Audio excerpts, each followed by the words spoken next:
Hebrews chapter 11. Now faith is the assurance of things hoped for, the conviction things not seen. For by it the people of old received their commendations. By faith we understand that the universe was created by the word of God, so that what is seen was not made out of things that are visible. By faith Abel offered to God a more acceptable sacrifice than Cain, through which he was commended as righteous, God commending him by accepting his gifts. And through his faith, though he died, he still speaks.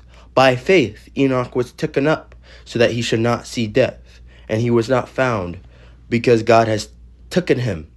Now before he was taken, he was commended as having pleased God. And without faith it is impossible to please him. For whoever would draw near to God must believe that he exists, and that he rewards those who seek him. By faith Noah, being warned by God concerning events yet unseen, in reverent fear constructed an ark for the saving of his household. By this he condemned the world and became an heir of righteousness that comes by faith. By faith Abraham obeyed when he was called to go out to a place that he was to receive as an inheritance. As he went out, not knowing where he was going, by faith he went to live in the land of promise, as in a foreign land, living in tents with Isaac and Jacob, heirs with him of the same promise. For he was looking forward to the city that had foundations, whose designer and builder is God. By faith, Sarah herself received the power to conceive, even when she was past the age, since she considered him faithful who had promised. Therefore, from one man, and him as good as dead, were born descendants as many as the stars of heaven, as many as the innumerable grains of sand by the seashore. All died in faith, not having received the things promised, but having seen them and greeting them from afar, having acknowledged that they were strangers and exiles on the earth. For people who speak thus makes it clear that they are seeking a homeland. If they had been thinking of the land which they had gone out, have opportune to return. But as it is, they desire a better country, that is, a heavenly one. Therefore, God is not ashamed to be called their God, for he has prepared for them a city. By faith, Abraham, when he was tested, offered Isaac, and he who had received the promises was in the acting of offering up his only son, of whom it was said, "Through Isaac shall your offspring be named." He considered that God was able even to raise him from the dead, from which, figuratively speaking, he did receive him back. By faith, Isaac invoked a future blessing on Jacob and Esau. By faith, Jacob, when dying, blessed each of the sons of Joseph, bowing in worship over the head of his staff.